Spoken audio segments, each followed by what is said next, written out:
This is Mr. Sickle. Mr. Sickle was actually the director of TIMEMUN from 2011 to 2012 2013, assistant director from 2009 to 2011, and a high school social studies teacher at WBAIS, this is our school, from 2008 to 2013. Previously, he served in the U.S. Department of State as a director of strategic communications in the Bureau of Public Affairs and as a regional security officer and senior political advisor on secondments to the OSCE mission in Bosnia and Herzegovina, has held research positions at the Council on Foreign Relations and the RAND Corporation, where he co-authored Building Moderate Muslim Networks and worked on foreign policy and national security in the U.S. Senate. Really impressive. He holds a BA from Carleton College and an MA from Georgetown University, an MPP from Harvard Kennedy School, and finished doctoral studies in political science at George Washington University as an ABD. And I also have to say that he taught me everything I know about MUN, for which I give thanks.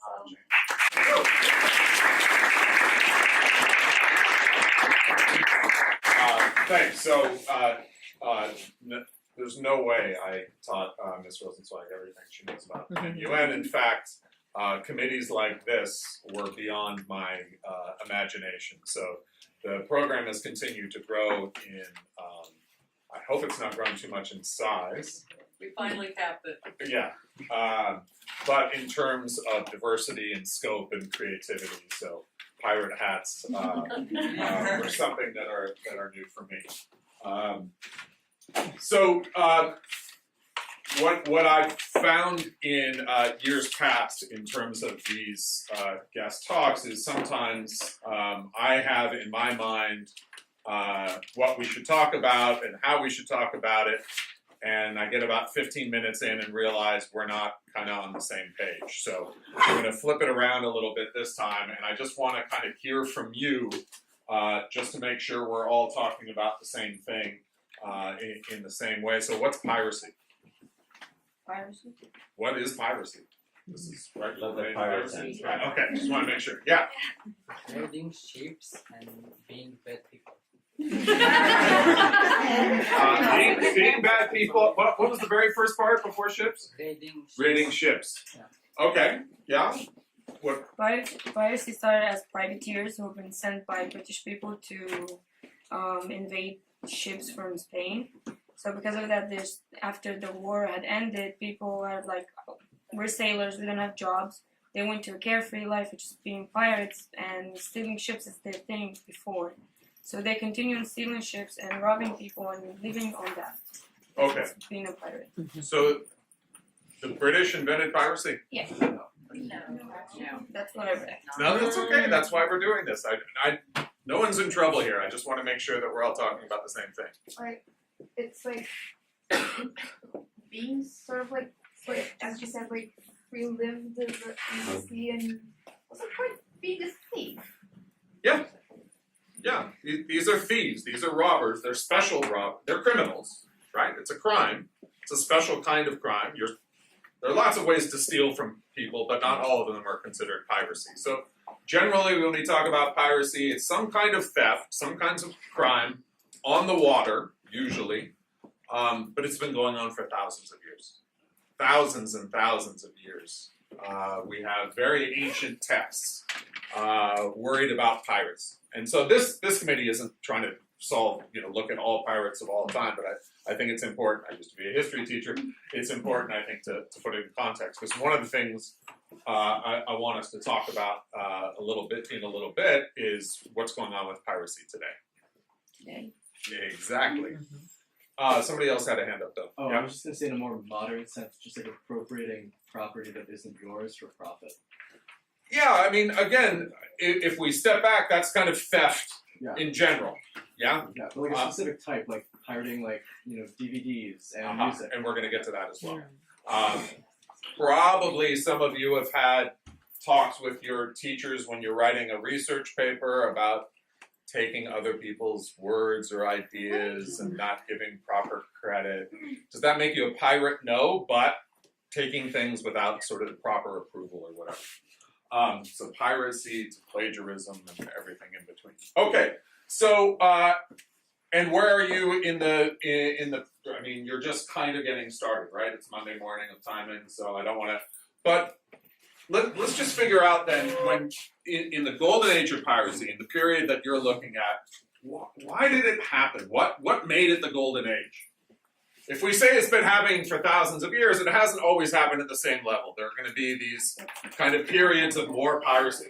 Golden age, there's a lot of piracy. So what would be some kind of factors? What would be some conditions that you think contributed to this golden age? Yeah. After the Spanish War of Succession ended, we had many people who had suffered from their governments and didn't have jobs. And there were many of them, but led many people to piracy, what made it the golden age and not just like any of them. Okay, so something about the need, right? So if we talk about crime again, why are some places or some periods characterized by higher crime or lower crime?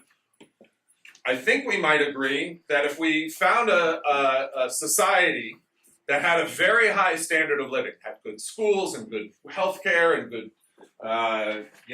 entertainment and housing and whatever, we would expect the crime to be higher or low. Low. If kind of all of your needs are being met, probably there aren't too many criminals.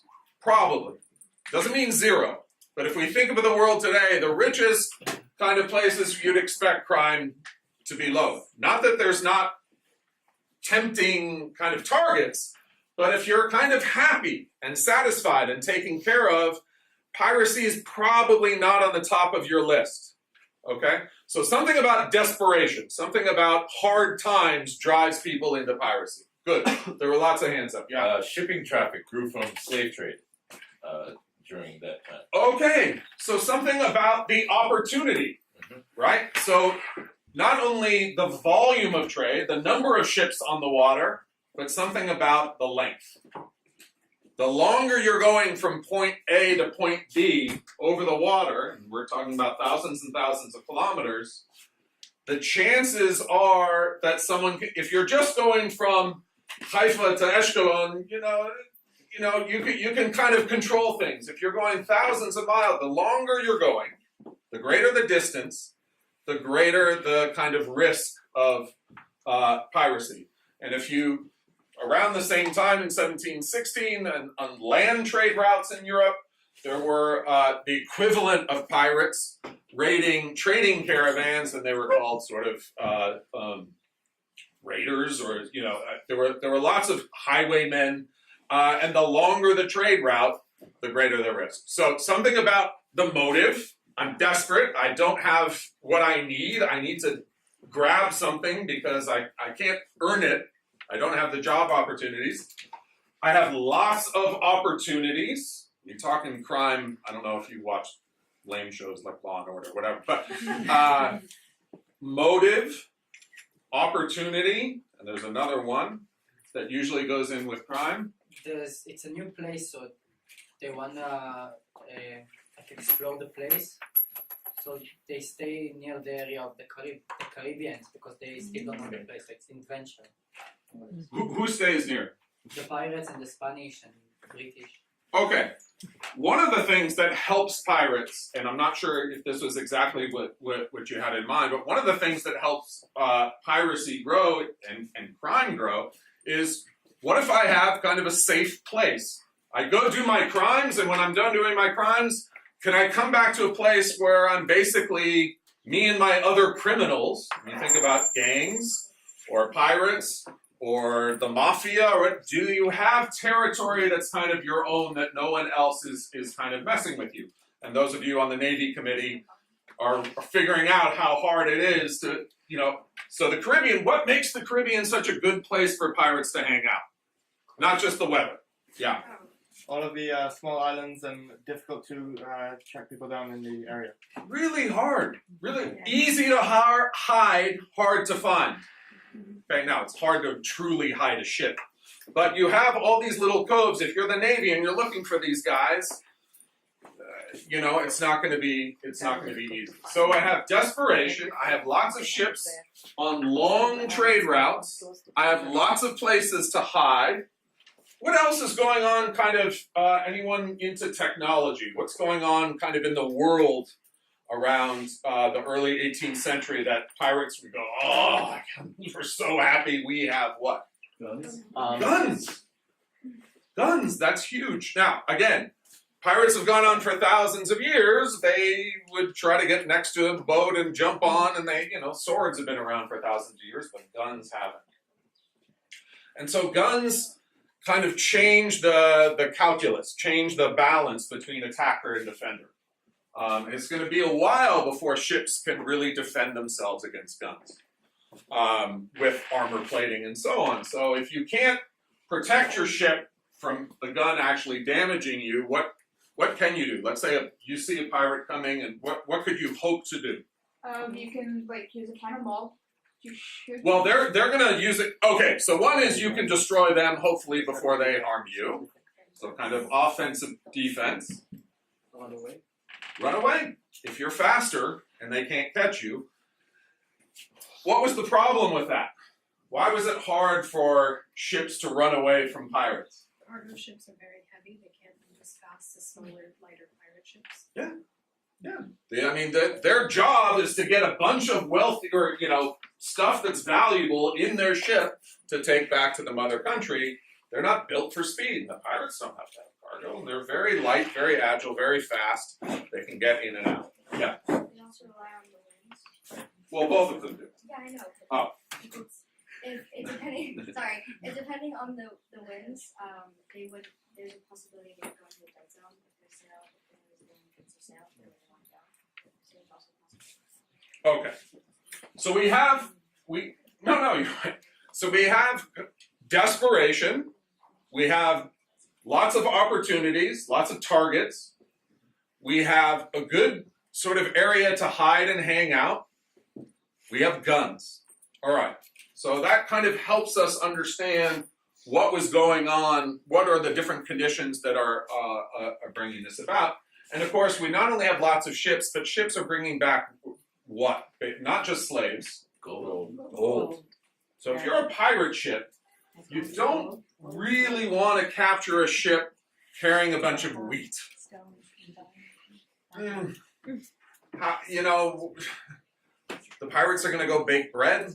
What? So let's say you're a pirate ship and you're looking for gold, and you see a ship and you hope it has gold, because that's kind of the easiest, fill your pockets, whatever, grab the chest and you're away and super rich. Let's say you attack the ship and you get on the ship and they surrender to you, and you open their cargo holds looking for gold, and there's a bunch of wheat. Well, you don't just leave. Take the ship. Take the ship. Do what with it? Sell it. Aha, ransom. Use it. Ransom. So you basically hold the ship and say to whoever owns it, whoever's waiting for the wheat, the pirates are basically saying, we don't want your wheat, but you want your wheat. How much are you willing to pay? They're not going to bake bread. They're not going to be farmers. Pirates and farmers don't go together very well. Certainly not in the Caribbean. So they can still get their gold, not because the gold was in the ship, but the ship is worth some amount of gold. Okay? So ransom. Okay. Well, it didn't last forever. The Caribbean still has lots of islands. There were still lots of ships going back and forth. There were still guns. How does this problem kind of go away? There are. Okay, but I'm talking in this golden age of piracy didn't last forever. We talk about kind of going up and going down. If the pirates had all these things going for them, fast maneuverable ships and good places to hide and guns and this and that, how do you get rid of these guys? I mean, that's kind of one of the things you guys are working on, yeah? Yep. The desperation was finished. They made the quality of life better in the kingdoms. Okay, so one thing you can do is, if the reason people are turning to piracy is because they're desperate, let's maybe make them less desperate. So trying to kind of work at the core issue driving people to piracy. Obviously, there are people who are just greedy. There are criminals. Not every criminal is doing it because they really, really tried hard to work in an honest job. And, it just didn't work out. And, yes, I have to be a criminal. There are some that are definitely in it just out of greed or adventure or whatever. Yeah. Latin American revolutions against like the empires that governed them started, and that means that the people who now govern this land are the people who are actually inhabiting it, and not people in some other mainland. So when we talk about, it's not just desperation, it's also a kind of lack of government structures. A lack of kind of law and order, the rule of law. Why did the pirates flock to the Caribbean? Yes, it was nice weather. Yes, there are lots of beaches. Yes, there's rum from the sugarcane and so on. Yes, there's lots of places to hide their boats. But one of the reasons one of the real reasons, or very important reasons they're hanging out in the Caribbean is no one's messing with them. It's kind of no man's land. There isn't this big police force chasing them around. And so here comes the British Navy and so on, but if you're a criminal, some of the safest places for you to be is where the government isn't, or where the government isn't strong, or where the government isn't familiar with the territory, or doesn't speak the language. And all of those things are working to the advantage of the pirates, or broader, the criminals. Okay, let's flip a little bit to kind of present day, because I want to kind of put this in context. You're doing it historically, but it looked like there were at least a couple of surprise faces when I said there's piracy today. So based on the conditions that we just talked about, where would you expect to see the most piracy in the world today? Yeah, even if you know. So fragile states, so for example, Somalia. Okay. So yeah, we just talked that last condition, where governments either don't exist, and it's kind of weird to think about that in 2019, or at least where they're the very weakest, where governments don't really have the capacity to be chasing around and uprooting piracy and so on. So no, that's okay. I was just looking for a map. But that's fine. That's my fault. It's a math It's a map. That's all right. But yes, the east coast of Africa, the Horn of Africa, Somalia, and so on. So for sure, where else in the world do you think, or you might know, would be a good place if you're into piracy? Where would you be attracted to go hang out? Japan. Why Japan? I feel like there's a lot of trade there, and perhaps it'll be more efficient. So you definitely have the opportunities. You have lots and lots of ships to be stealing from. Why would Japan probably not be that attractive to? It's one of the slowest countries in the world. Yeah, they have a very strong government, very strong police force. It's very, very hard to get even a pistol in Japan. They have very, very strong laws and law enforcement. That would be a really tough place, I think, for pirates to feel safe. But for sure on the opportunity, yeah. Maybe Mexico because of drug smugglers. Yeah, and again, that's why I started with the kind of the definition of piracy. There's a lot of criminality, let's say in Mexico, but probably more land-based than on the seas. Yeah.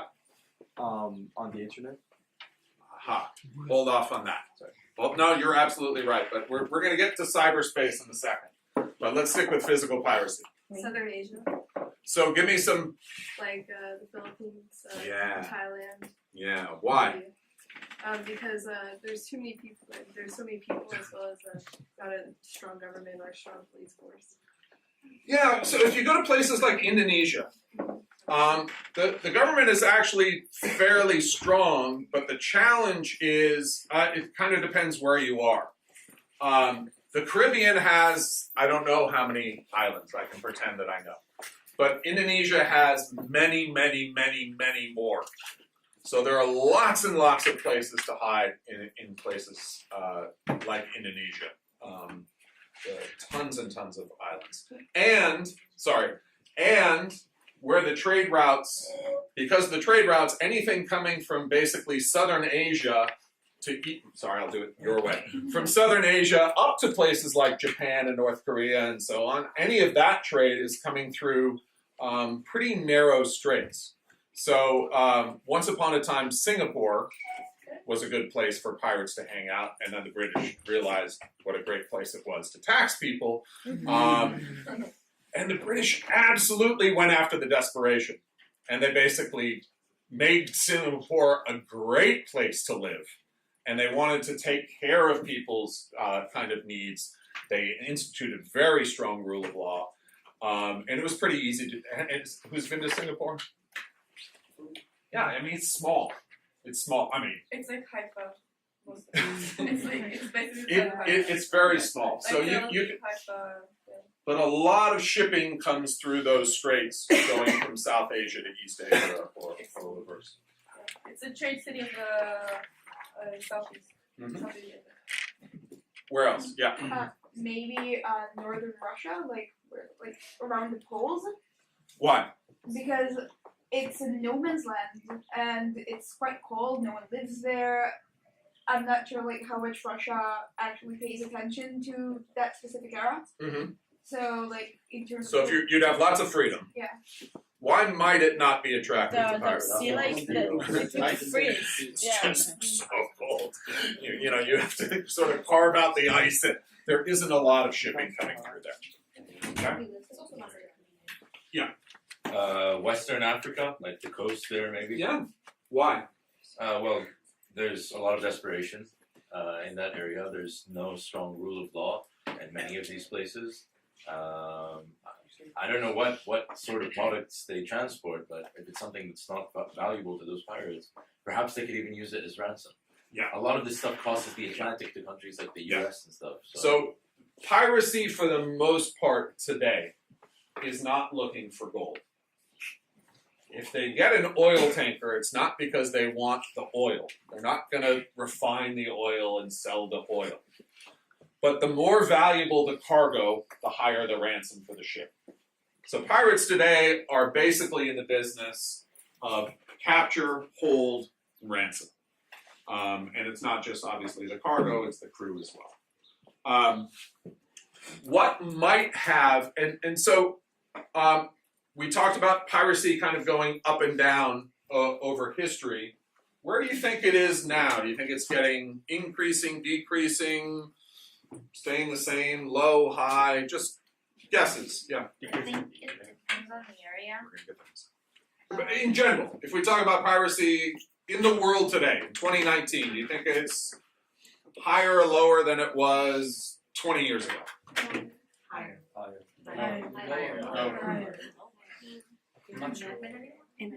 So we'll discuss it, but just tell me what you think and why, other than just kind of guessing. Yeah. Higher because, as someone said before, mainly because of internet piracy, like things like that technically count, but not really. Okay. We're going to hold off a little bit still on cyber. We're going to get there. But I want to kind of focus still on physical piracy, like the kinds that you're discussing in this committee. Yeah. Higher, because these days there's not as much like policies around the seas. I know a lot of like people will be saying like no, like countries now are paying more attention, but like governments are not like they don't want to pay attention anymore. They want to let those things happen so they can point out instead of like this nationality pirate did this and that and that. So let's hunt those people. So are governments want piracy? They want it so they can show the world that there's chaos and be like it's a complicated thing. Like I have in my head, but I can't. Okay. Yeah. Maybe lower. I'm not sure though, because when people get desperate today, then then they maybe immigrate or like turn to terror or stuff like this. So the solution of piracy is less relevant. So people are less desperate than they used to be, or No, maybe they're equally as desperate, but they don't become pirates. They have other solutions such as terror or just immigrating to another country.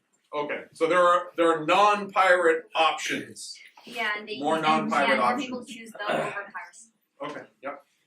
Lower because they can easily locate any ship using satellites. Who can? Governments and Can't pirates also? Pirates aren't satellites. Yeah, but the pirates aren't looking for ships. Oh, absolutely. So pirates aren't looking for ships? They're not looking for the ships of the. What are they pirating? No.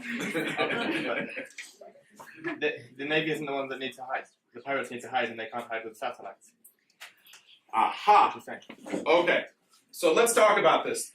Remember we talked about if you're, going back to 1719, if you're the cargo ship and you don't want to be attacked by pirates, what can you do? You can shoot first, right?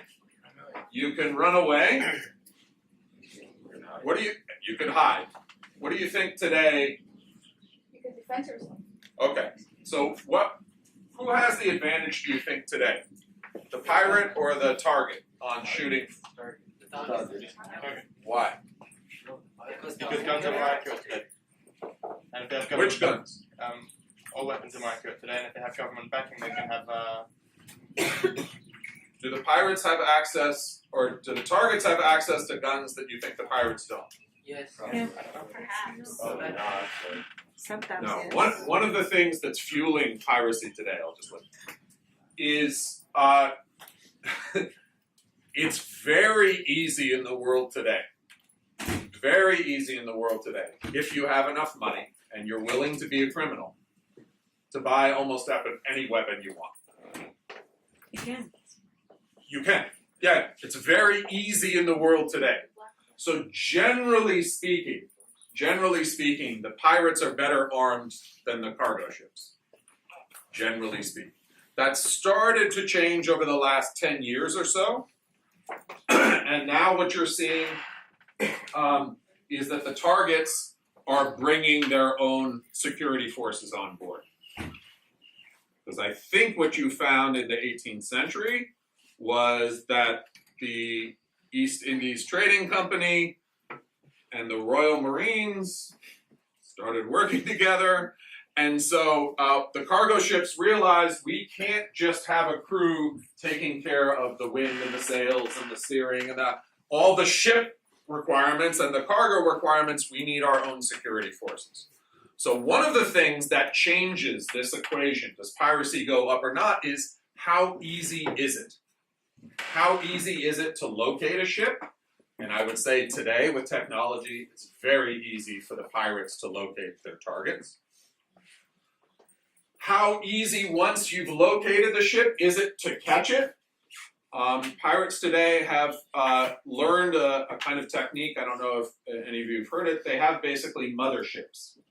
And so they'll have not huge tankers or whatever, but they'll have essentially pre-positioned floating supply points in the ocean, spread out, where they know that the trade routes are going.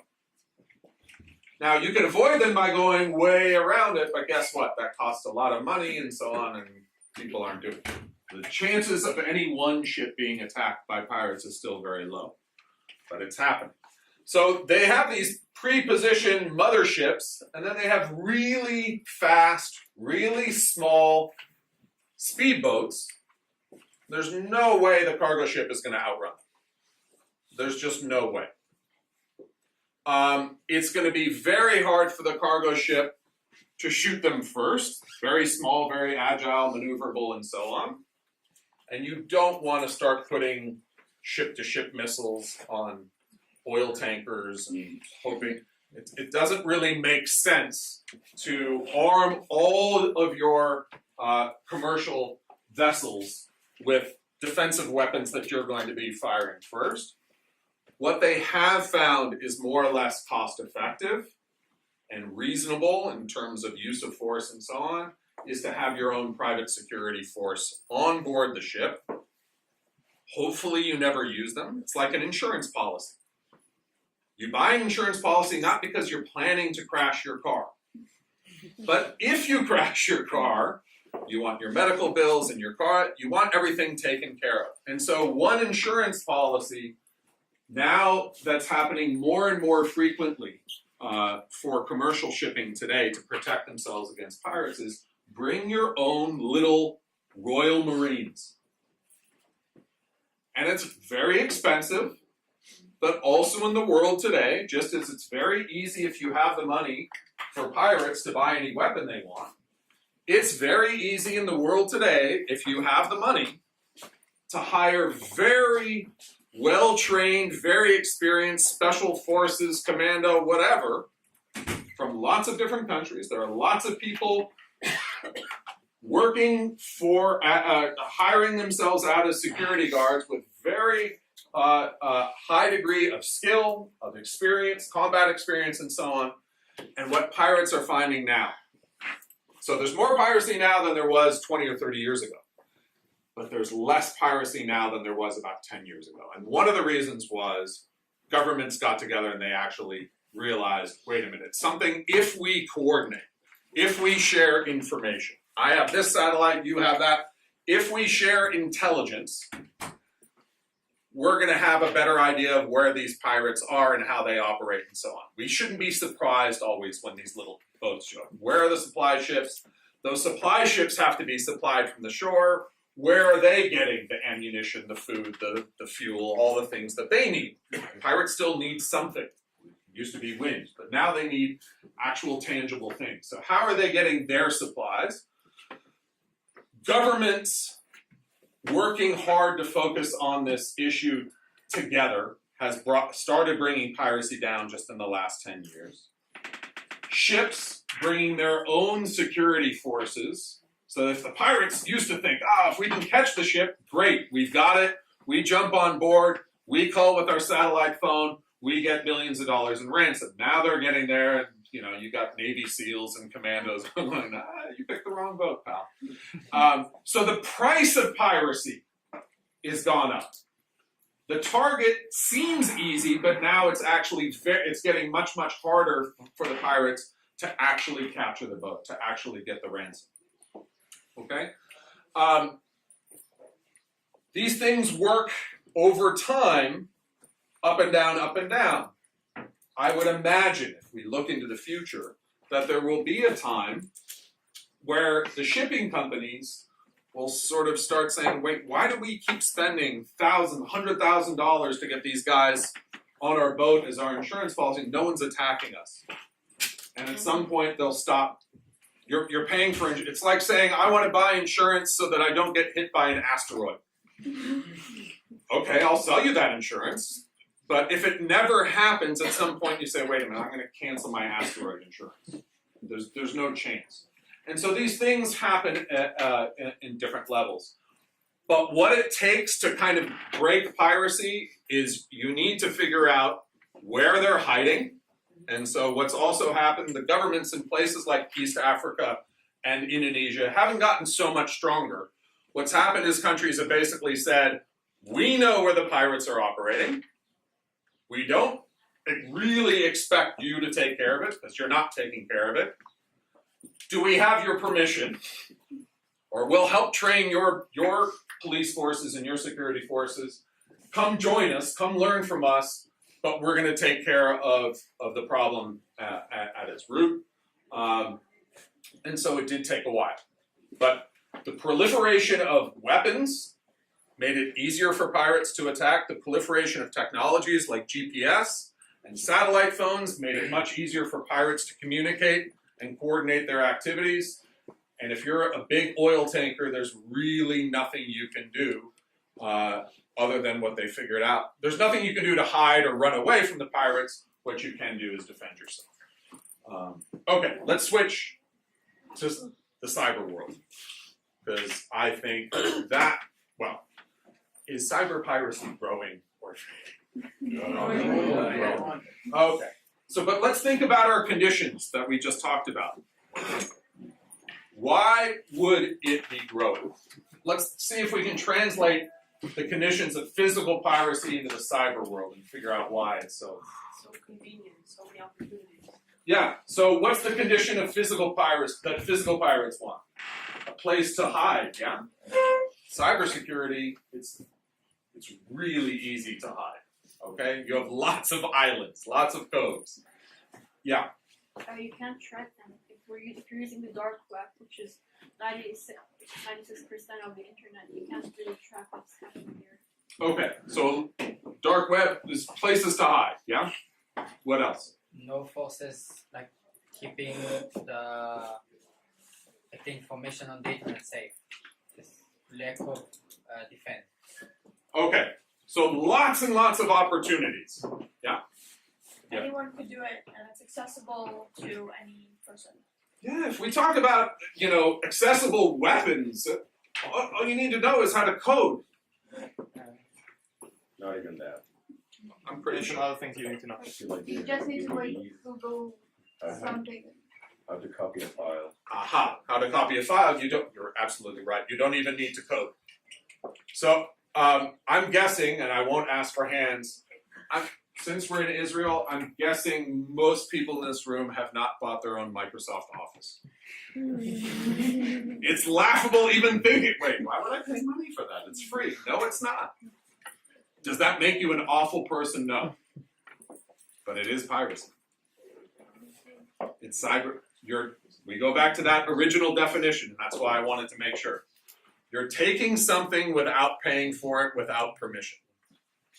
Okay? Does it make you an awful person? No. But Microsoft, They have enough money. that's their, now we get back to justifications. Oh, I'm sure, you're a pirate, yeah?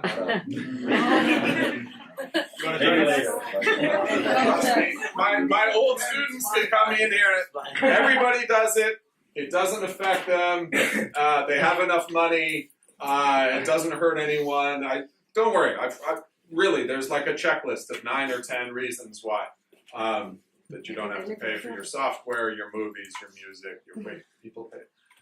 We used to. It used to be a custom.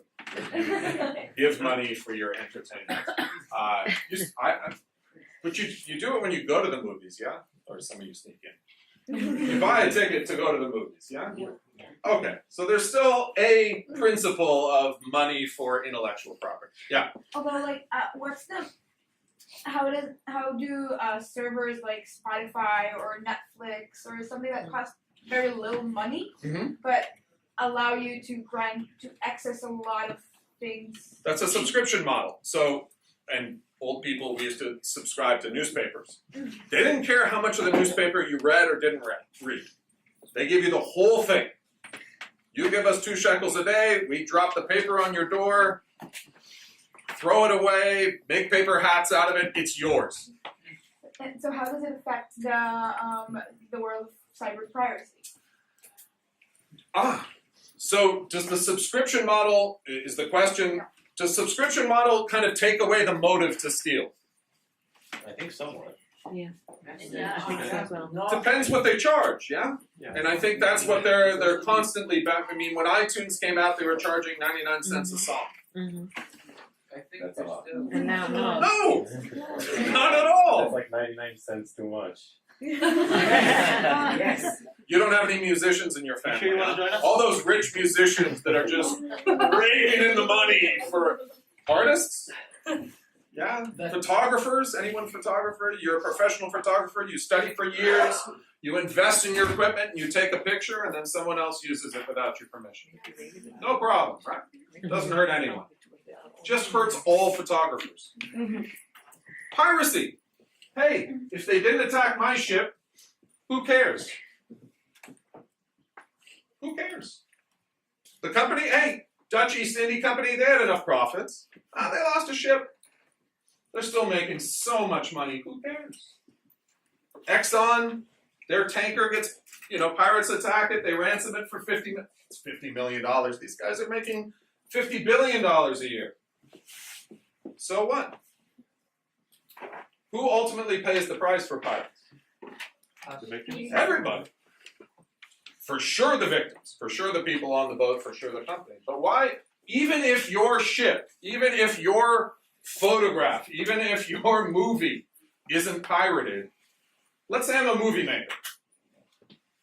I make a movie. I had to spend a lot of money.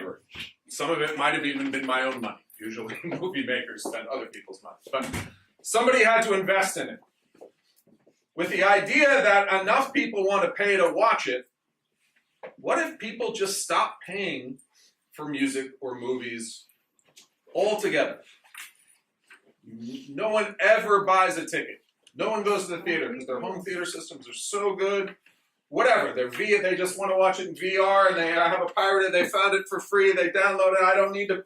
No one pays for movies anymore. What happens? Who suffers there? No one makes movies anymore. Nobody makes movies anymore. Because they can't. They're not doing it. I mean, arguably, there are still some very rich, artistic-minded people who say, I just want to make this movie and share it with all of you. Hopefully they're good movies, but the chances are not good. Yeah. Although, like, movies can evolve to something else that will fit the technology. Like what? Like you said, like VRs. Yeah. Maybe something that fits this particular technology, or something that we can share with others. That I don't know. I'm not a movie maker. No, that's okay. One of the tensions I would say in the world today, and this is where I'm just kind of wrapping up, is it's very, very easy for us, and don't worry, I've watched things without paying for it. I've listened to things without paying for it. I'm not coming from Mount Olympus and telling you mortals that you're all horrible. But one of the problems is, the more that we do that, and the more that we tell ourselves and each other that it just doesn't matter, and they make enough money as it is, whatever, as an industry, a music industry, a film industry, a photographer, it makes it much, much harder for people to make that their profession. If no one's paying them money, they're not professionals. And without that being a profession, we're seeing this, I think, in the world of journalism today. That journalism as a profession is kind of under a lot of pressure because one person writes it and a bunch of other people can essentially copy the story and sell advertising and so on. It's getting much, much harder for journalists to make a living. If you can't make a living, then you become desperate. You got to find something else. It doesn't mean you have to become a pirate, but it means you're not going to be an artist. You're not going to be a journalist. You're not going to be a musician, and so on. And so that's kind of the. I don't mean this to be a morality tale, but as you're studying piracy from 300 years ago, understand that, yes, there are physical pirates in the world today that are very nasty people, and I think that was one of our first definite bad people doing bad things on the water. Okay. But in 2019, most of the piracy is in the cyber world. And when we take things that other people have spent time and money and expertise and creativity and trained for years and years to share, they get to decide how much they sell it for. Netflix gets to decide what they sell their subscription for. You get to decide whether it's worth it or not. Okay? The more we share Netflix passwords, I heard that happens. The more we buy, pirated copies, or take pirated copies of movies or music and so on, it's putting more and more pressure on the music industry, on the movie industry, and so on. It's hard. I think in the world today, we'll see if governments get together. But I think cyber piracy is going to continue to flourish because there are so many pirates, so many places to hide. It really takes almost no skill or bravery. If you get caught, which seems impossible, it also doesn't seem like anything really happens. So that the cost of piracy today, cyber piracy, seems to be zero, and or close to zero. It seems to be too tempting not to be a cyber pirate. What I hope you understand, or at least think about, is the long-term effects of everyone being a cyber pirate is at some point we run out of things worth stealing. And with that, have a great time. Sorry to bring you down.